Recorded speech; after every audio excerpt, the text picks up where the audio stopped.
qui doit prier? Qu'est-ce que c'est que la prière au juste? Qu'est-ce que c'est que la prière et comment prier? On verra à la fin donc quelques petits conseils pratiques. Mais je crois que le plus important, c'est de savoir d'où vient la prière et pourquoi il faut prier, quelle est l'origine. Eh bien, la raison toute simple pour laquelle il faut prier, c'est que Dieu existe. Dieu existe, Dieu est notre fin, Dieu est notre bonheur. Le but de notre vie, c'est d'aller vers Dieu, tout simplement. Oui, Dieu est notre bonheur.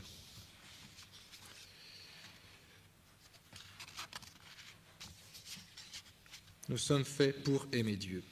Nous sommes faits pour aimer Dieu. Voici que de toutes parts, dit saint Augustin, voici que de toutes parts le ciel, la terre et tout ce qu'ils contiennent me disent de vous aimer et ne cessent de le dire à tous les hommes, afin qu'il n'ait pas d'excuse. Plus profonde sera votre pitié à l'égard de celui dont vous avez déjà eu pitié, et vous accorderez votre miséricorde à celui pour qui vous aurez été miséricordieux. Qu'est-ce que j'aime en vous aimant? Ce n'est pas la beauté des corps, ni leur grâce, ni l'éclat de la lumière, ni les douces mélodies des cantiques aux tons variés, ni l'odeur des fleurs, des parfums, des aromates, ni le miel. Non, ce n'est pas tout cela que j'aime quand j'aime mon Dieu. Et cependant, il est une lumière. Notre Dieu est une lumière, une voix, un parfum, une nourriture, une étreinte que j'aime quand j'aime mon Dieu. C'est la lumière, la voix, le parfum, l'étreinte de l'homme intérieur qui est en moi. Là où resplendit pour mon âme une lumière que ne limite aucune étendue et où se déroulent des mélodies que n'emporte pas le temps, où s'exhalent des parfums qui ne se nicitent pas au souffle du vent, où l'on goûte un aliment que nulle voracité ne fait disparaître, et des étreintes que nulle satiété ne désenlace. Voilà ce que j'aime quand j'aime mon Dieu. Nous sommes faits pour aimer Dieu, nous sommes faits pour vivre de Dieu, et notre bonheur, c'est de vivre de Dieu. Et saint Augustin continue, « Tard je t'ai aimé, ô beauté si ancienne et si nouvelle, tard je t'ai aimé. Mais quoi? Tu étais au-dedans de moi et j'étais, moi, en dehors de moi-même. Et c'est au dehors que je te cherchais, je me ruais dans ma laideur sur la grâce de tes créatures. » Oui. Nous sommes faits pour vivre de Dieu, notre bonheur est en Dieu. Et ceci d'autant plus que Dieu est non seulement notre Créateur, mais il est notre Père. Il est notre Père. Et c'est beaucoup que dire cela. C'est ce que nous disons à la fin de chaque messe. Il leur a donné le pouvoir de devenir enfants de Dieu. Nous pouvons dire notre Père, comme s'il était à nous, comme s'il nous appartenait. Oui, notre Père. Il nous appartient. Dieu, nous sommes les fils de Dieu est notre Père. Fils de Dieu, pas seulement créateur, c'est-à-dire que Dieu n'est pas seulement celui qui a fondé l'univers, celui qui gouverne l'univers, mais c'est quelqu'un qui nous aime en particulier. En particulier.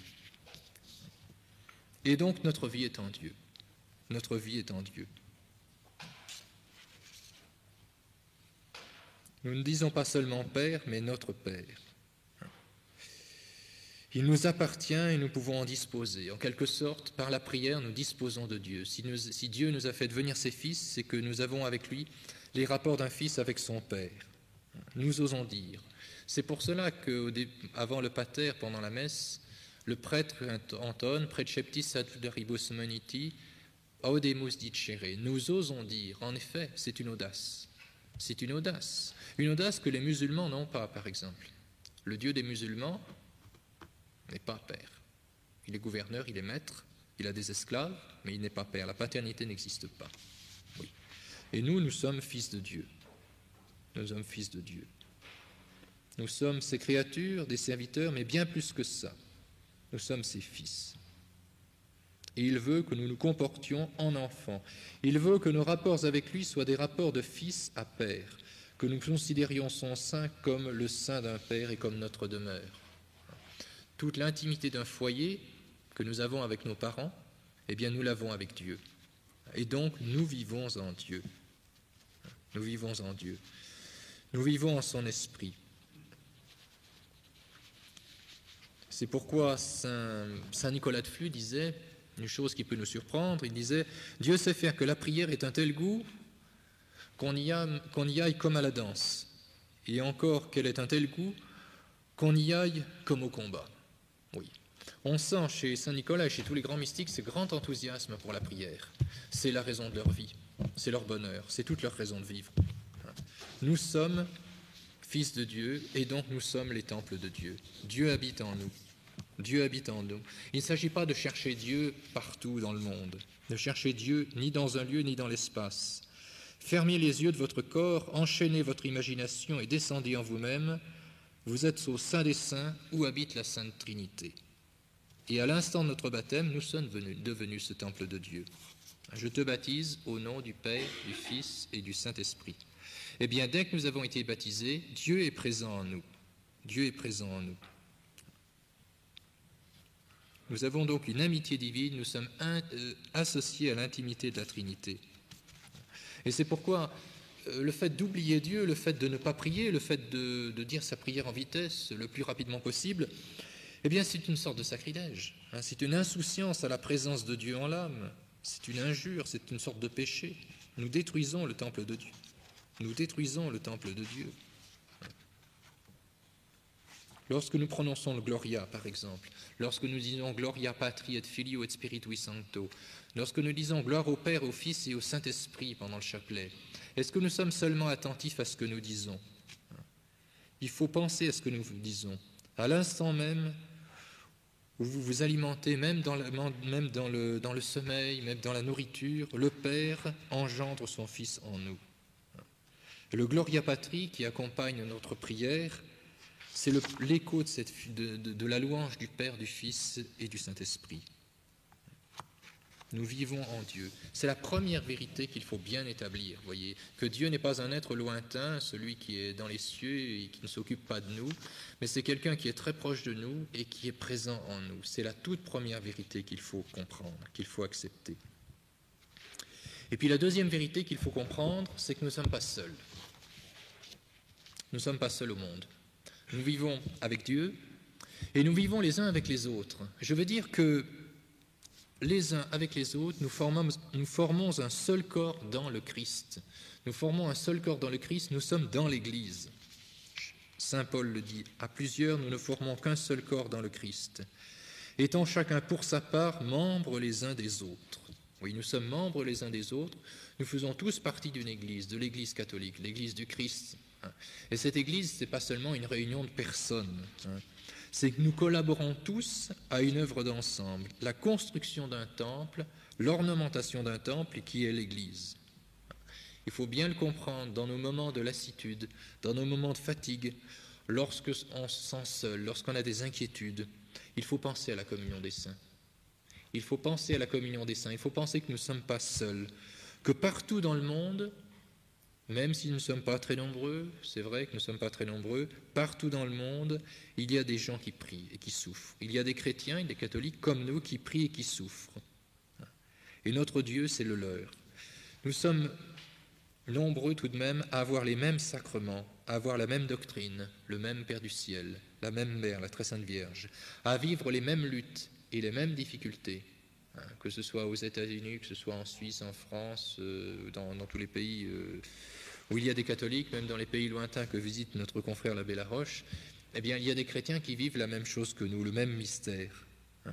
Et nous, ici présents, nous sommes une portion de l'Église. Il ne faut pas ignorer ce mystère de nos âmes. Nous formons une seule famille avec tous les chrétiens du monde, une seule famille avec tous les chrétiens du ciel. Et c'est ça la communion des saints. La communion des saints, c'est cela, c'est que nous sommes de la même famille de Dieu et nous sommes en famille avec tous les saints qui sont au ciel. De sorte que la prière, c'est notre ambiance de vie. Voyez, la prière, c'est notre ambiance de vie. C'est un peu comme notre vie biologique dans le monde. Voyez, nous nous nourrissons tous les jours, nous respirons, et dans la respiration, dans la nourriture, eh bien, il y a un échange permanent avec le monde matériel. Nous absorbons des aliments, nous les rejetons, ne serait-ce que par la respiration. Nous sommes en communication permanente avec le monde. Voyez, on ne peut pas vivre sans le monde. Tant qu'il fait chaud, nous avons chaud. Quand il fait froid, nous avons froid. Nous sommes en communication permanente avec le monde qui nous entoure. Eh bien, c'est la même chose dans l'Église. C'est la même chose dans l'Église. Il y a comme un souffle de vent spirituel qui nous enveloppe tous ensemble. Et personne n'en est exempt. Si nous vivons de la grâce de Dieu, personne n'est exempt de ce souffle divin. Ce souffle divin pénètre toutes les âmes qui sont en état de grâce, et nous vivons tous ensemble le même mystère spirituel, la même joie, la même vie spirituelle. Tout cela, nous l'avons en commun. Vous voyez, il ne faut pas comprendre la prière comme quelque chose d'égoïste. La prière, c'est mes rapports avec Dieu. Je suis seul, et puis Dieu est pour moi tout seul. C'est pas vrai. C'est pas vrai. Dans la prière, nous sommes avec tous ceux qui prient. Nous sommes dans l'Église, et l'Église, ça comprend aussi les saints du ciel, et ça comprend les anges aussi, voyez-vous. Tous ensemble, nous formons une seule famille. Il ne s'agit pas de rapetisser Dieu à notre petite dimension et de régler ses problèmes avec Dieu. Alors si on conçoit la prière comme ça ne peut pas aller très loin. On s'ennuie vite. Non. Tous ensemble, nous vivons cette vie avec Dieu, comme une famille, voyez-vous. Qu'est-ce que ça serait qu'une famille où chacun aurait sa vie à part? Malheureusement, il y a des familles qui sont comme ça aujourd'hui. Il y a des familles où chacun vit sa vie à part. Alors, chacun a sa chambre, chacun prend ses repas quand il veut, chacun s'occupe de son travail et de ses loisirs, et chacun prend ses vacances de chaque côté. Il y a des familles comme ça aujourd'hui où on vit. Bon. J'espère que ce n'est pas le cas chez vous. Mais du point de vue spirituel, c'est pareil. Du point de vue spirituel, nous sommes une grande famille, la grande famille de Dieu. Et il s'agit de vivre cette vie de prière tous ensemble, voyez. Et ça nous montre alors comment la prière n'est pas d'abord une récitation, mais c'est d'abord une vie. C'est d'abord un état d'esprit. Ce n'est pas d'abord de réciter des formules, mais c'est de vivre ensemble de l'Esprit de Dieu. Et c'est pourquoi la prière commune, les prières que vous faites ensemble, ont une très grande valeur, parce que ça nous permet, ça manifeste publiquement notre vie en Dieu. Et c'est pourquoi il est si important de savoir prier ensemble. Je veux dire de savoir entre vous-mêmes prendre des initiatives. C'est très facile de prier, on se rend à l'église pour prier, très bien. Mais alors dès qu'on est en dehors de l'église, on se gêne. Et dès qu'il s'agit de commenter une prière ou de faire prier les autres, alors on se gêne, on n'ose plus. Il n'y a qu'à voir les problèmes que ça pose quand, dans un camp, ou dans un pèlerinage, on demande à quelqu'un de commenter une dizaine de chapelets. Catastrophe. Pourvu que ça ne tombe pas sur moi. Alors on voit l'aumônier ou bien le chef de chapitre ou tout qui s'approche, et on sent qu'il va vous dire est-ce que tu peux réciter une dizaine de chapelets? Catastrophe, ça ne pouvait pas tomber sur un autre. Mais qu'est-ce que ça manifeste? Ça manifeste que nous n'avons pas compris ce que c'est que la prière, nous n'en vivons pas vraiment. Alors ça prouve que la prière c'est une récitation de formules, et puis qu'on n'est pas capable d'en vivre. Mais si vous vivez du rosaire, si vous vivez de la prière de Dieu, c'est pas difficile de commander une dizaine de chapelets. C'est pas difficile de faire prier les autres. Un père de famille doit être capable de faire prier ses enfants quand même. Et ce qu'on fait avec des enfants, on peut le faire avec d'autres. S'il y a vraiment une unité d'esprit dans une communauté, s'il y a vraiment une unité d'esprit dans une famille, dans un groupe ou un mouvement, quel qu'il soit, on doit pouvoir prier ensemble à voix haute. Ensemble, oui.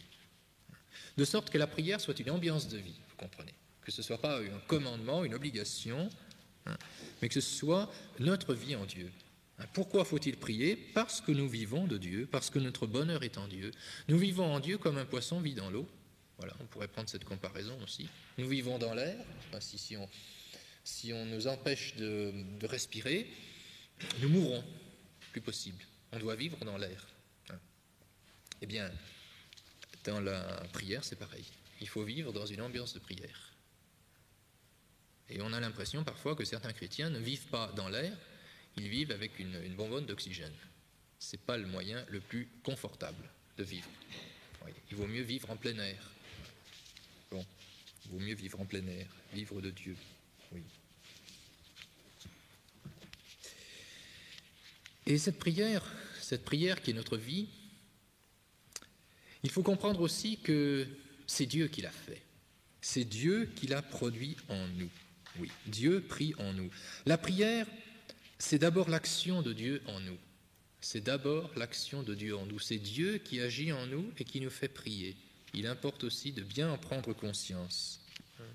Dans l'Épître aux Philippiens, il est dit, c'est Dieu qui opère en nous le vouloir et le faire. C'est parce que Dieu est en nous que nous voulons le bien, que nous faisons le bien. Il faut donc laisser Dieu agir en nous. Ce ceux qui sont poussés par l'Esprit de Dieu, ce sont ceux-là qui sont les fils de Dieu. Vous n'avez pas reçu un esprit d'esclavage dans la crainte, mais vous avez reçu l'esprit d'adoption de fils. Et c'est dans cet esprit que nous crions « Abba, Pater ». C'est-à-dire, saint Paul veut dire que nous avons reçu le Saint-Esprit, et c'est par le Saint-Esprit que nous sommes fils de Dieu, et c'est le Saint-Esprit en nous qui nous fait appeler Dieu notre Père. Si nous appelons Dieu notre Père, c'est parce que nous avons reçu l'Esprit de Jésus-Christ. Donc si nous nous tournons vers Dieu pour le prier, si nous nous tournons vers Dieu pour l'appeler notre Père, c'est parce qu'il est déjà présent en nous pour nous faire crier cet appel. De la même manière, le Saint-Esprit aide notre infirmité, car ce qu'il faut prier, nous ne le savons pas. Nous ne savons pas prier comme il faut. Et c'est le Saint-Esprit qui prie pour nous par des gémissements ineffables, l'Épître aux Romains toujours. C'est-à-dire que nous ne savons pas comment prier. Si certains vous disent « moi je veux bien prier, mais je ne sais pas comment il faut faire », c'est impossible de prier, il a raison. Si vous voulez prier seul, si vous voulez prier sans Dieu, si votre prière est une œuvre purement humaine, eh bien ce n'est pas possible. Les hommes qui veulent prier sans religion, sans église, ne peuvent pas prier. La vraie prière, c'est la prière qui vient de Dieu. La prière qu'on invente, la prière qu'on veut faire soi-même, parce qu'on se croit très fort, elle n'est impossible. La vraie prière, c'est la prière que Dieu inspire en nous. Et vous comprenez pourquoi je dis que la prière est une vie? La prière est une vie parce que pour prier, il faut déjà que Dieu soit présent en nous. La prière, c'est une œuvre de Dieu en notre âme. Vous êtes les fils de Dieu, alors Dieu a envoyé l'esprit de son Fils dans vos cœurs, et c'est cet esprit qui crie « Abba, Pater ». Saint Paul y revient souvent. Si nous pouvons appeler Dieu notre Père, si nous pouvons prier, c'est parce que l'Esprit Saint est en nous. Voilà. Alors ça veut dire beaucoup de choses. Ça veut dire que c'est l'Esprit de Dieu, l'Esprit Saint qui nous fait prier. Il faut le laisser agir, il faut le laisser faire. Si on commence par faire ses plans personnels, comme des gens qui font leur plan de carrière, c'est parfois nécessaire. On fait des projets dans la vie, on passe un apprentissage ou un diplôme, puis on envisage sa carrière. On a des projets professionnels. Bon, c'est pas interdit d'en avoir. C'est bien, c'est légitime. Mais si on fait comme ça dans la prière, alors ça ne vaut rien du tout. Si on commence par avoir ses principes à soi, ses méthodes à soi, on bloque le Saint-Esprit, on empêche le Saint-Esprit d'agir. Ça ne va pas. Beaucoup de personnes se plaignent d'avoir des distractions dans la prière, ou que la prière ne va pas, qu'elle s'ennuie, que ça ne passe. Qu'est-ce qui se passe? On empêche le Saint-Esprit d'agir. Alors évidemment, ça ne peut pas aller. La prière, c'est d'abord l'action de Dieu en nous. C'est le Saint-Esprit qui nous inspire ce qu'il faut demander. Bien souvent, la prière consiste à se tourner vers Dieu pour lui demander de nous inspirer, tout simplement. Oui, c'est le Saint-Esprit qui parle. Le Saint-Esprit qui parle en nous. Et pour cela, il se sert essentiellement de deux facultés, bien sûr, l'intelligence et la volonté. La prière est une œuvre d'intelligence, ce n'est pas une œuvre de sensiblerie. Ça veut dire que pour bien prier, il faut aussi nourrir l'intelligence. Il faut lire autre chose, vous voyez, que des petites histoires ou le nouvelliste. Bon, je ne dis pas que c'est mauvais de lire le nouvelliste, mais enfin, ce n'est pas là-dessus qu'on trouvera l'inspiration pour la prière. Vous voyez, il faut lire autre chose. Alors, il y a des personnes qui passent leur temps à lire les journaux, à regarder la télévision, et puis qui ne lisent rien d'autre, à part les journaux, les quotidiens, la télévision, la radio, et puis un roman policier de temps en temps. Et puis alors on pourrait, vous savez, mon père, j'arrive pas à prier. Évidemment, si c'est toute votre lecture, franchement, c'est pas comme ça que vous nourrirez votre vie spirituelle. Alors pour bien prier, pour pouvoir prier, il faut que l'intelligence vive de Dieu, et pour qu'elle vive de Dieu, il faut nourrir l'intelligence. Nourrir l'intelligence. À nourrir l'intelligence, eh bien ça demande de lire et d'étudier. Alors je comprends, c'est difficile, c'est fatigant. Il faut faire des efforts. Mais c'est indispensable de nourrir cette prière, de notre intelligence soit nourrie de doctrine. Alors vous avez toute l'étape de presse pour ça, c'est pas pour rien, c'est pour vous donner de la nourriture pour la prière. Et c'est le meilleur moyen d'éviter les distractions. Bon, ces fameuses distractions, on en parlera tout à l'heure. Mais je veux dire d'abord qu'il faut nourrir la prière par la doctrine. Et c'est ce qui nous garantit d'ailleurs contre la sentimentalité et puis l'illusion. Vous comprenez pourquoi il y a tant de gens dans le charismatisme? Pourquoi il y a tant de gens qui se précipitent au charismatisme? Mais c'est parce que c'est des gens qui ont envie du bon Dieu, on ne peut pas dire le contraire. Ils ont envie de prier le bon Dieu. Mais alors ils ne savent rien. Alors il suffit qu'on leur présente un phénomène un petit peu extraordinaire, et tout de suite, alors ça y est, c'est le bon Dieu qui a parlé, ou non, c'est simplement parce qu'il n'y a pas de doctrine. Donc d'abord œuvre d'intelligence, et puis surtout œuvre d'amour. Ah bien sûr, la volonté, c'est une œuvre d'amour, voyez, c'est une œuvre d'amour. La prière, c'est d'aimer le bon Dieu, bien sûr, ce n'est pas de faire des dissertations, de faire des discours. Non, ce n'est pas de faire des discours, la prière.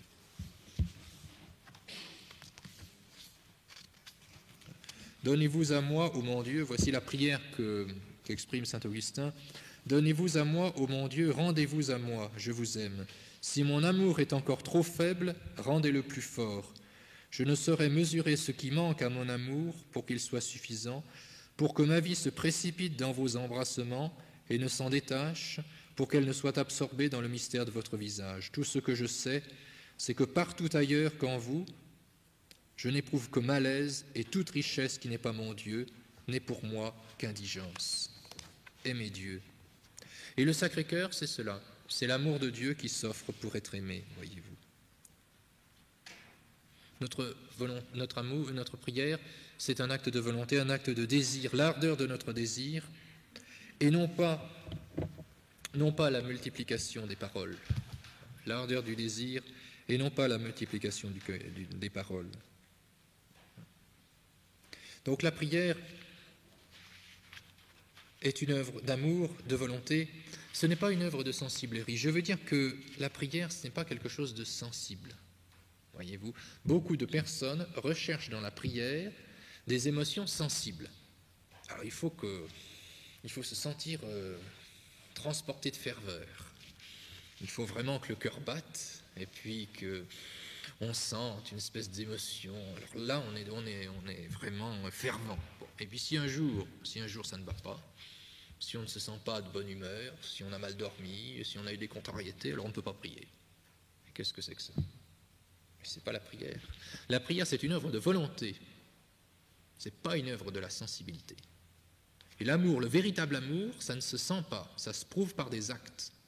Alors qu'on ne vienne pas dire, aujourd'hui je suis de mauvaise humeur, ça ne sert à rien, je prie. Quoi? Comment ça? Vous n'aimez plus, alors parce que vous êtes de mauvaise humeur, vous n'aimez plus le bon Dieu? Alors non. L'amour se prouve par des actes, c'est un acte de volonté. Alors il y a beaucoup d'illusions dans ce domaine, certaines personnes s'imaginent que la ferveur de la prière, la qualité de la prière, dépend des émotions sensibles.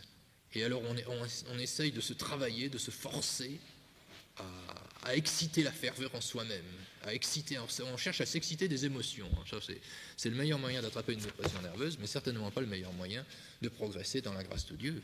Vraiment pas. Il ne s'agit pas de provoquer des émotions. Il ne s'agit pas de ça. Il ne s'agit pas de se forcer à pleurer. Il y a des gens qui sont plus sensibles que d'autres, c'est tout. Bon. Mais la prière n'est pas au niveau de la sensibilité, elle n'est pas au niveau de l'émotion. Alors si vous priez régulièrement, prenez des résolutions de prière, mais quelle que soit l'humeur du jour. Quelle que soit l'humeur du jour.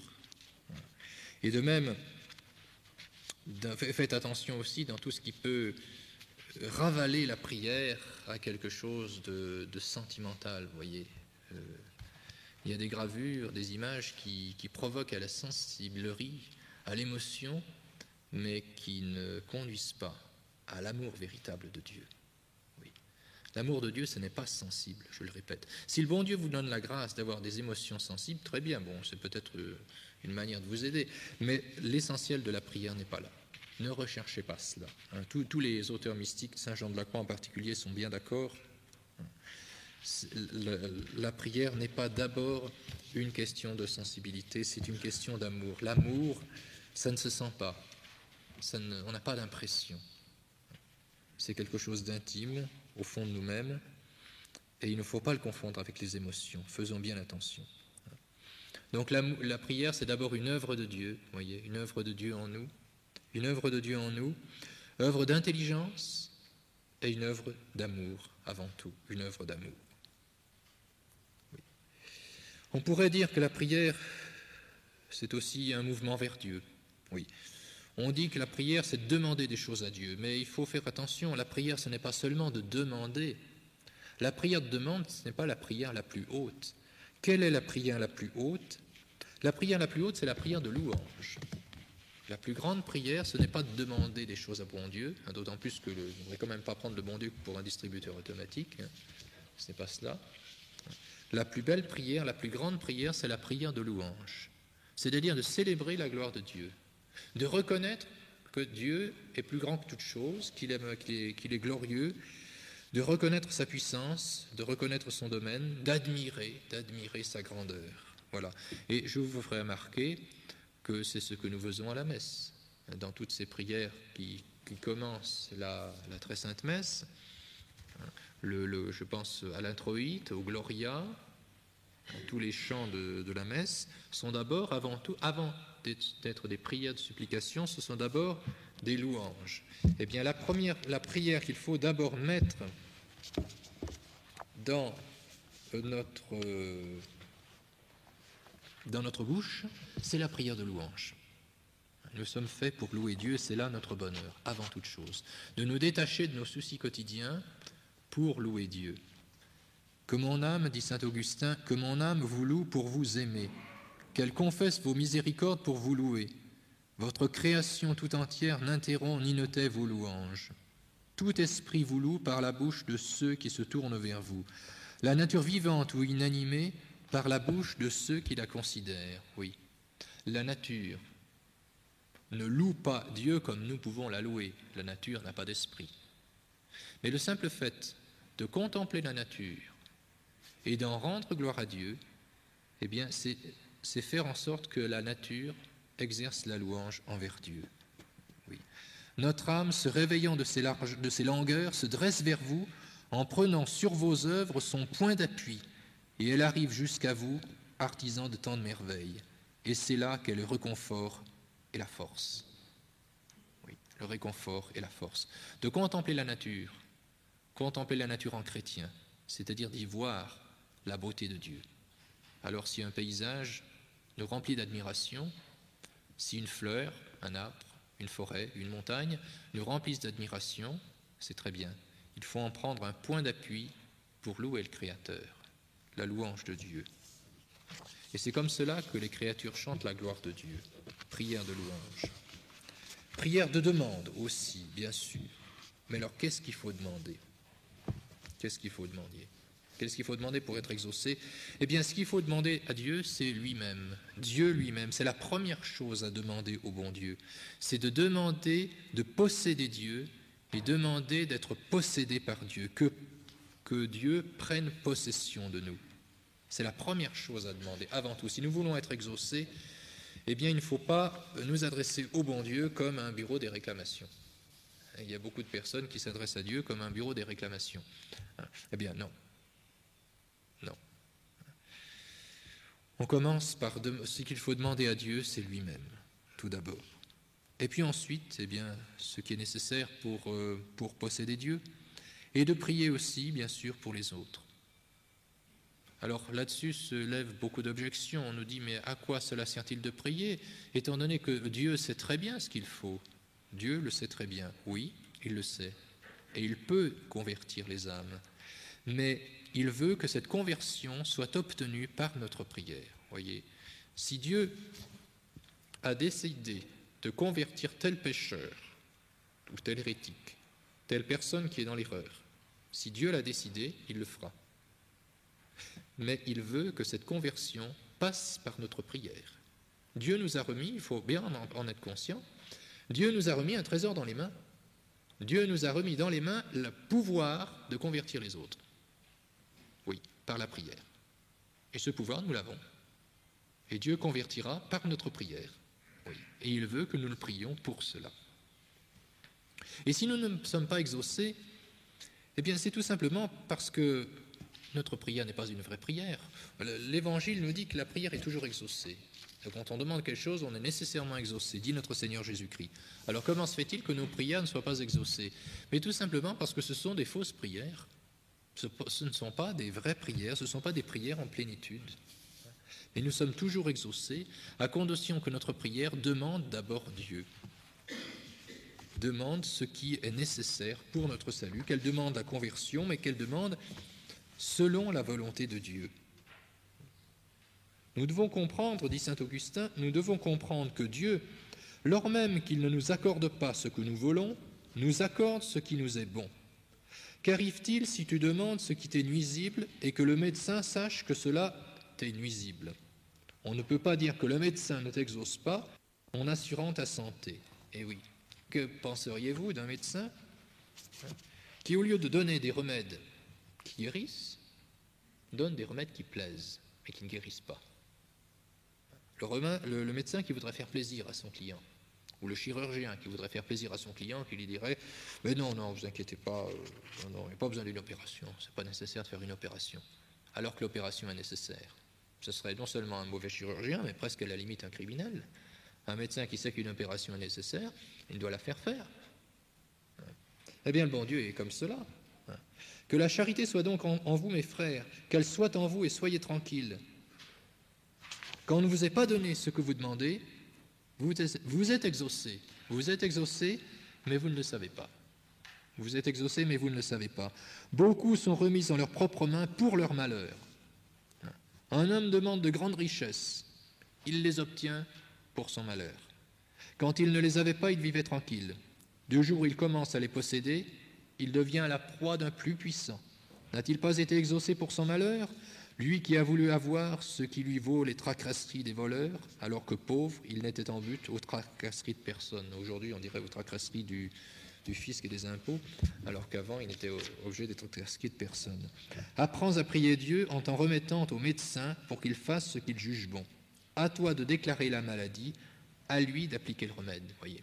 Alors là, on est bien d'accord quand on demande des richesses. Bon, en général, nous sommes d'accord avec le fait que lorsque nous demandons des biens matériels et que Dieu ne nous l'accorde pas, eh bien c'est que ce n'est pas pour notre bien, d'accord.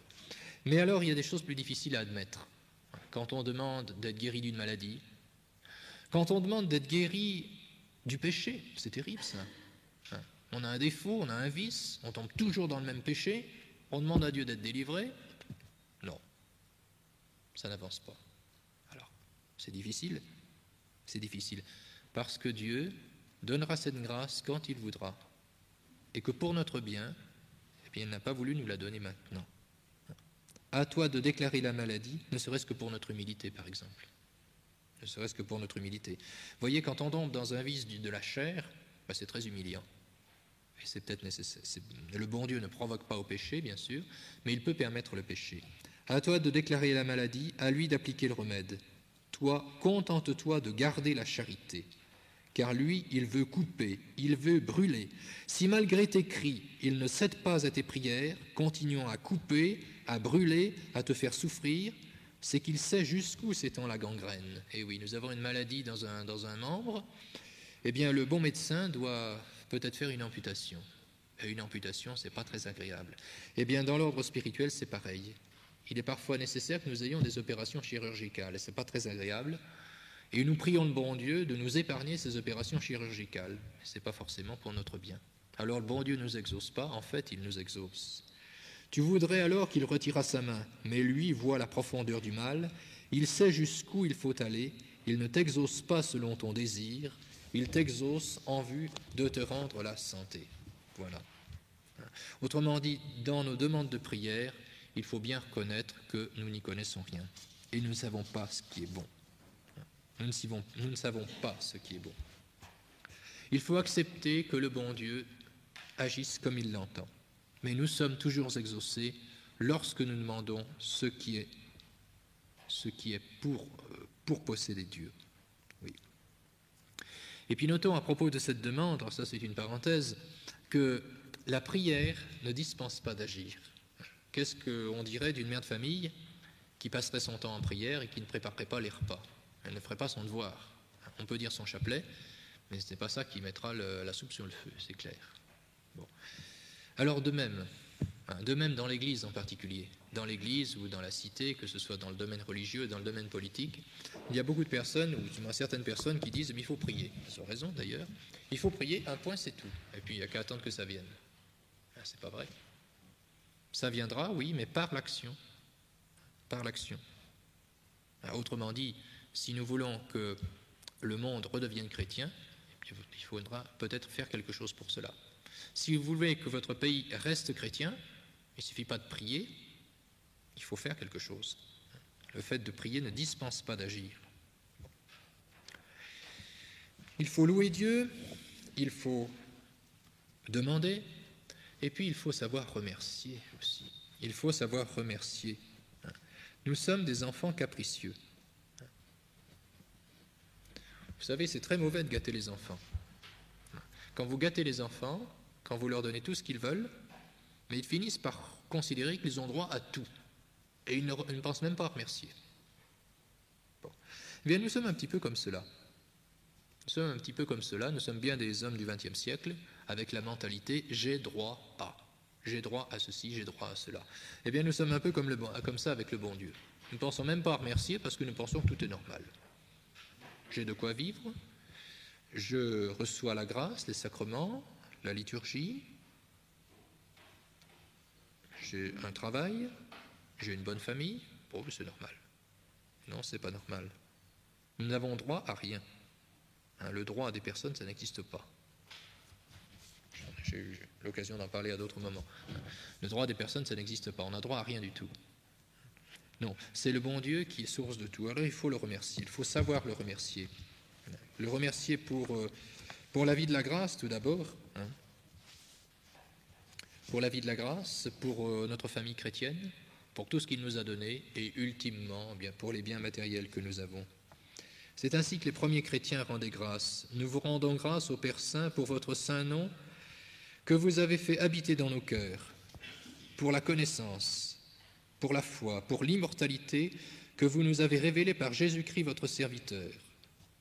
C'est vous, Maître Tout-Puissant, qui avez créé l'univers à l'honneur de votre nom, qui avez donné aux hommes la nourriture et la boisson en jouissance pour qu'ils te rendent grâce. Mais à nous, vous avez donné une nourriture et un breuvage spirituel et la vie éternelle. Le bon Dieu nous a donné la vie éternelle. Le bon Dieu nous donne des grâces immenses et nous n'y pensons même pas. Voyez. Des enfants qui vivent dans le luxe ne pensent même pas à ce qu'ils ont. Eh bien, nous-mêmes, première chose à faire, c'est de remercier le bon Dieu. Remercier le bon Dieu. Oui. Et puis enfin, après la prière de remerciement, il y a la prière de pénitence, la prière de sacrifice. Mon Dieu, je crois, j'adore. Vous vous souvenez cette prière des enfants de Fatima? Mon Dieu, je crois, j'adore, j'espère et je vous aime, et je vous demande pardon pour tous ceux qui ne croient pas, qui n'espèrent pas, qui ne croient pas, qui n'adorent pas, qui n'espèrent pas et qui n'aiment pas. Prière de sacrifice, prière de pénitence, d'expiation, prière pour les pécheurs, prière pour le mal, pour le péché qui se commettent dans le monde. La Très Sainte Vierge l'a dit plusieurs fois, c'est parce que personne ne se sacrifie que les âmes ne se convertissent pas. La Très Sainte Vierge est intervenue dans les années 40, si j'ai bonne mémoire, 40-50, en Espagne, à propos du clergé espagnol. Et elle faisait, par l'intermédiaire de Sœur Lucie, la voyante de Fatima, et elle leur a dit qu'il fallait absolument que le clergé espagnol se reprenne parce qu'il vivait dans le relâchement. Il avait une vie trop tranquille et trop facile. Est-ce que ça veut dire que le clergé espagnol de cette époque était corrompu de mœurs? Pas du tout. Non, non, le clergé espagnol était tout à fait digne, tout à fait correct. Non, il n'y a pas de scandale, rien du tout. Mais enfin, il avait une vie, il s'en faisait pas trop, disons. Ça n'était pas de péché, mais enfin, on ne cherchait pas tellement à la perfection chrétienne, on ne cherchait pas à renoncer à ce monde et à se mettre vraiment totalement au service de Dieu. Il y avait quelque chose qui n'allait pas. Eh bien, la Sainte Vierge a dit que s'il n'y avait pas de changement, des châtiments pouvaient s'abattre sur le pays. L'appel a été entendu et le clergé espagnol a fait pénitence. Bon, je crois qu'on pourrait dire la même chose pour nous. Prière de sacrifice, prière de regret, d'expiation pour tous les péchés qui se commettent. Et si nous ne pouvons pas prier nos péchés parce que nous n'en avons pas, dit un saint, dit quelqu'un, à supposer que nous n'en ayons pas, eh bien nous pouvons au moins prier pour les pécheurs, prier pour les péchés. C'est réparer en nous ceux qui ne réparent pas. Nous prions, nous demandons pardon pour ceux qui ne demandent pas pardon. Nous avons tous d'abord des péchés personnels à expier, à demander, à regretter, et puis nous avons le mal et le péché qui se commettent autour de nous. Voyez. Eh bien, il faut que Dieu trouve ce qu'on appelle des âmes victimes, c'est-à-dire des âmes qui s'offrent en sacrifice, qui offrent leur prière en sacrifice, en réparation des péchés. Donc, prière de louange d'abord, de demande, d'action de grâce, et enfin, prière de sacrifice. Comment cette prière, de manière plus concrète, va-t-elle se réaliser ? J'en viens aux questions plus pratiques, cette fois, dans le dernier quart d'heure qui nous reste. Comment faut-il prier ? Je ne parle pas ici de la prière liturgique, c'est une autre question. Je voudrais parler ici simplement de la prière personnelle. Alors d'abord, il faut considérer que nous ne sommes pas des purs esprits. Donc le corps fait partie de la prière. Oui, le corps fait partie de la prière. C'est tout à fait normal. Tout à fait normal. Il faut bien comprendre que la manière dont on se tient, la manière physique même dont on est pour prier, influence la prière. Il y a des gens qui disent « Moi, je dis mon chapelet le soir dans mon lit avant de m'endormir. » Bon, que vous vous endormiez en disant le chapelet, c'est très bien. Mais ne dites pas que vous dites le chapelet comme ça, c'est pas vrai, c'est pas sérieux. Ben non, c'est pas sérieux quand même. Ou alors à moins que vous soyez à l'hôpital, malade, 42 fièvre, je ne sais pas. Mais autrement, mais ce n'est pas le cas si vous êtes ici. Alors non.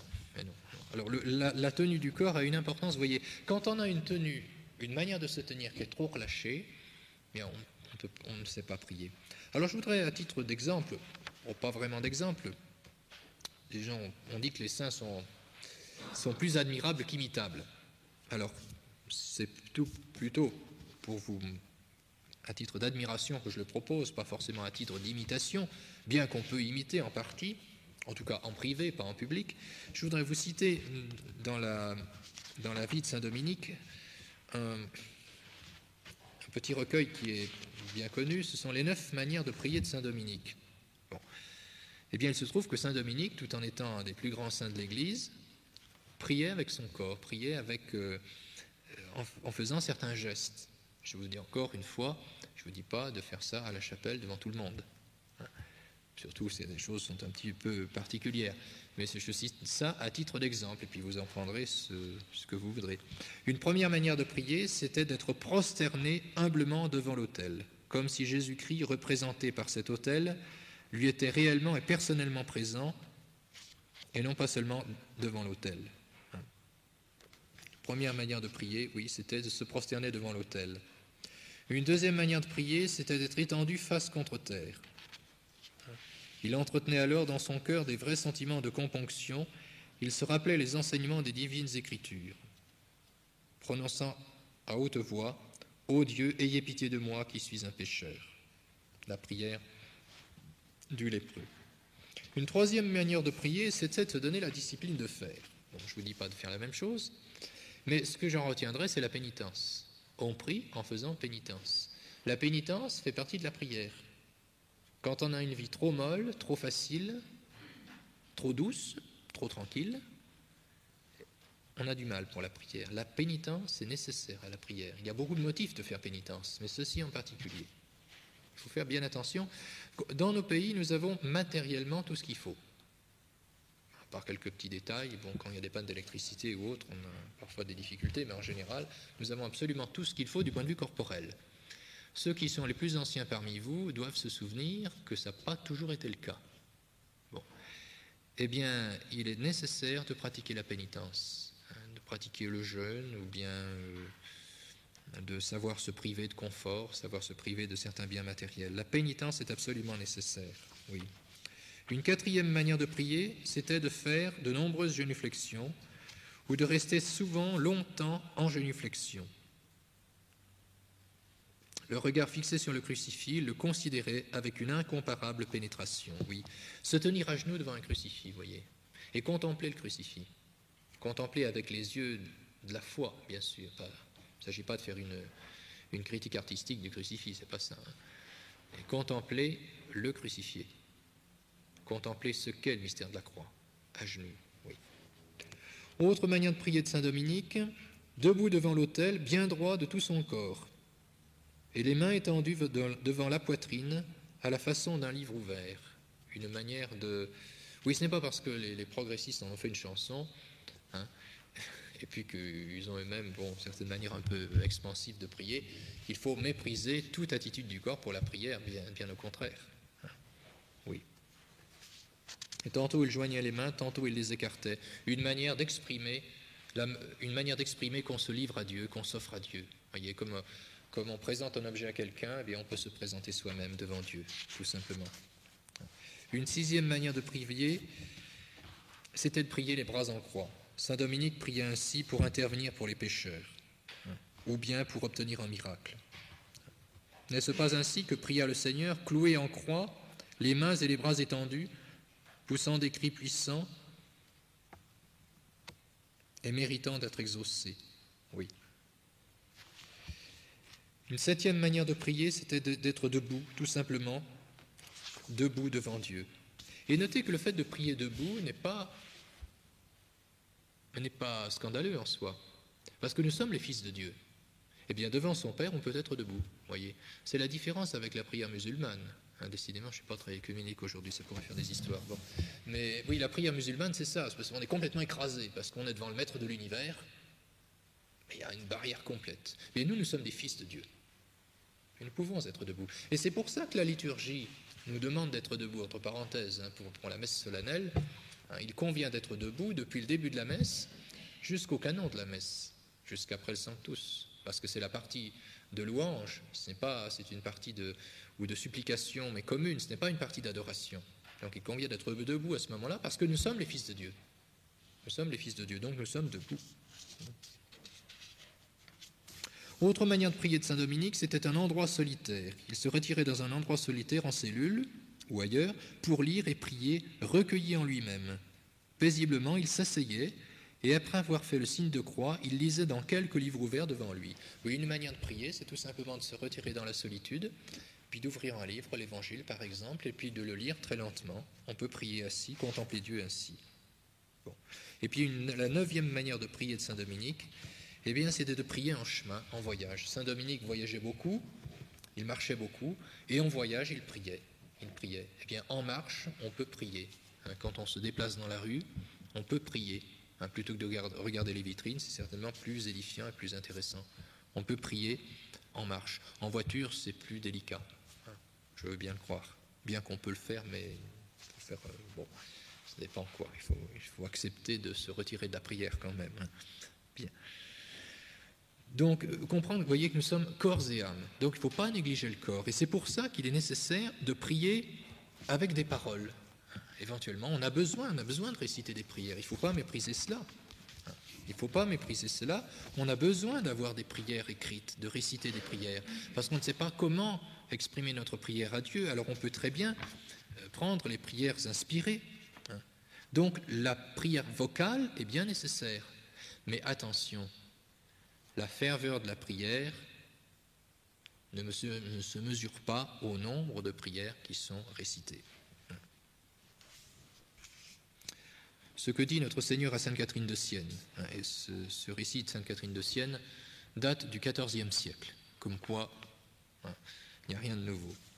Ne va pas croire toutefois que cette ardeur et cette force que l'on reçoit dans la prière soit le fruit de la seule prière vocale, familière à tant d'âmes qui prient des lèvres plus que du cœur. Toute leur attention, semble-t-il, est absorbée par la pensée de réciter beaucoup de psaumes, beaucoup de Notre Père. Dès qu'ils ont atteint le nombre qu'ils s'étaient proposé, l'on croirait qu'ils ne pensent plus à rien.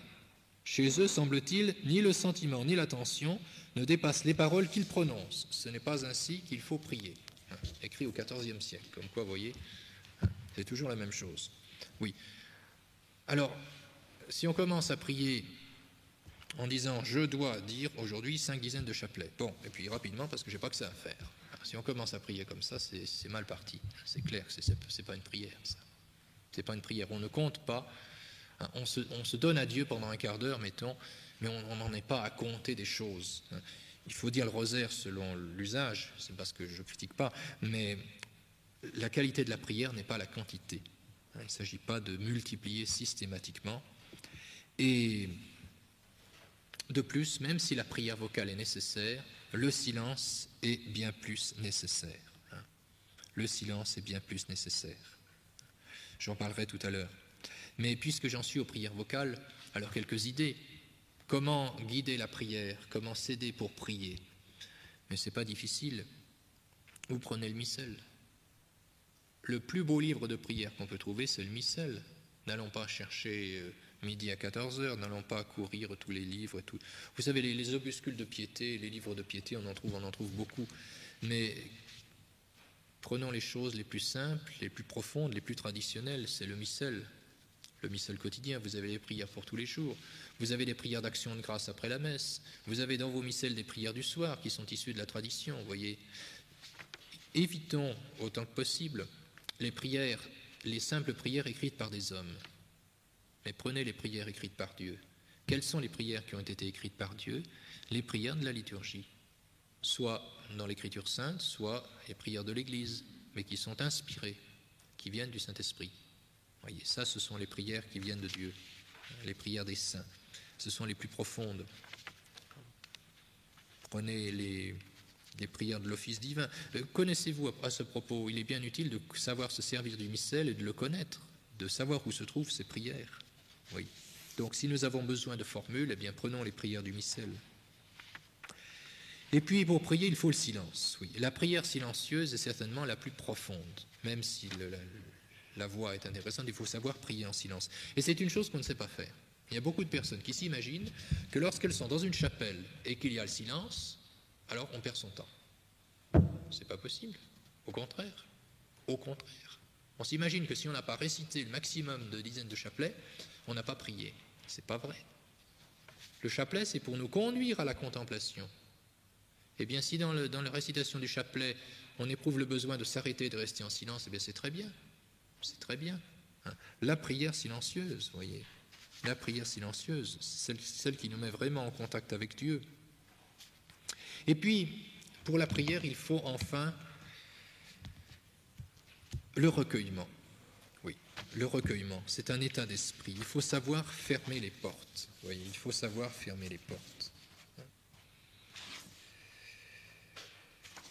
Oui, il faut savoir, il y a plusieurs choses. Il faut savoir fermer les portes aux soucis. Nous avons tous des soucis. Des soucis de travail, soucis familiaux, pour les écoles, pour les entreprises, pour les maladies, etc., etc. Et beaucoup, eh bien, il faut savoir les chasser. Le souci pèse sur l'esprit et toute l'âme. Il empoisonne l'existence. Quoi que vous ayez à faire, quelles que soient vos responsabilités matérielles et spirituelles, n'y engagez pas votre âme et ne permettez jamais à l'inquiétude de la troubler. C'est manque de foi et de confiance en Dieu. Tout ce que vous avez à faire dans votre vie, eh bien, c'est son œuvre à lui. Faites généreusement ce que vous pouvez, sachant que le succès ne dépend que de lui et non de vos habiletés. Si vous ne cherchez pas votre propre gloire, vous vivrez dans la paix. Si vous avez confiance en Dieu, vous vivrez dans la paix. Il faut savoir chasser les soucis, confier les soucis à Dieu, savoir qu'il sait mieux s'occuper de nos affaires que nous ne sommes capables de nous en occuper. Et puis également, fermer les discussions intérieures, nos discussions intérieures, nos mécontentements à l'égard des autres qui ne nous aiment pas. Un mécontentement à l'égard des supérieurs, je veux dire en famille, par exemple, les enfants qui sont mécontents de leurs parents, dans l'entreprise, les employés qui sont mécontents de leur patron, le patron qui est mécontent de ses ouvriers, etc., etc. Alors bien sûr, les autres ne nous aiment pas, ils ne nous estiment pas, ils ne nous comprennent pas, ils sont sévères, ils sont injustes, ils sont étroits, etc., etc. Et c'est nous qui sommes des opprimés. Les gens ne sont pas compréhensifs, les gens sont entêtés, ils sont brouillons, ils sont insultants, etc., etc. Alors le tribunal se dresse dans notre esprit, vous voyez. Un tribunal se dresse dans notre esprit où nous sommes à la fois procureurs, présidents, jurés, juges et rarement avocats, sinon pour notre propre cause. Alors on étale les torts, on pèse les raisons, on plaide, on justifie, on condamne l'absent. Peut-être élabore-t-on des plans de revanche ou des manigances vengeresses. Temps et forces perdus pour qui tout n'est rien hormis l'amour de Dieu. Au fond, c'est de l'amour-propre. Eh bien non, il faut être silencieux. Au tribunal de Jérusalem, Jésus se taisait. Eh bien, lorsque vous sentez que le tribunal est en train de se mettre en place chez vous, un bon réflexe, dites un Gloria Patri et Filio et Spiritui Sancto. Vous adorez la Trinité. Voilà ce que le bon Dieu attend de vous. Donc d'abord, chasser les discussions intérieures. C'est le meilleur moyen de chasser les distractions. Bien. Et puis, être silencieux. Être silencieux. Les paroles des sages sont comme des aiguillons. Elles sont entendues dans le silence. Que la terre de mon âme se taise en votre présence, Seigneur, afin que j'entende ce que dit en moi le Seigneur mon Dieu. Car les paroles que vous murmurez ne peuvent être entendues que dans un très profond silence. Et oui, il y a des gens qui sont tellement bavards dans leur prière que le bon Dieu ne peut pas en placer une. Alors la prière ne peut pas porter de fruit. Les entendre élève assurément le silencieux et celui qui est apaisé au-dessus de lui-même, car celui qui s'humilie sera élevé. Celui qui sait être solitaire et aura gardé le silence sera élevé au-dessus de lui-même. Oui. Donc, savoir garder le silence, c'est très précieux. Ne pas avoir de bavardages inutiles. Ne pas perdre de temps dans les... J'ai constaté ça plusieurs fois. On n'a pas le temps de faire son action de grâce à la fin de la messe. Mais on a bien le temps de bavarder une demi-heure à la sortie. Alors, on pourrait compenser ceci par cela. Il faut quitter le travail, savoir quitter le travail, s'établir dans la paix. Et alors, une chose qui est extrêmement importante aussi, qui est source de distraction dans les prières, c'est tout simplement la vie désordonnée. La vie désordonnée. Quand on n'a pas de règle de vie, quand on aime trop l'argent, ou qu'on aime trop son métier, trop son travail, eh bien on ne pense plus qu'à ça. Alors on ne peut plus prier Dieu. Notre premier souci, ce serait d'aimer le bon Dieu, de servir Dieu. Quand notre premier souci est un souci matériel, il est clair que nous avons des distractions. Alors qu'est-ce qu'il faut faire? Il faut maîtriser sa vie.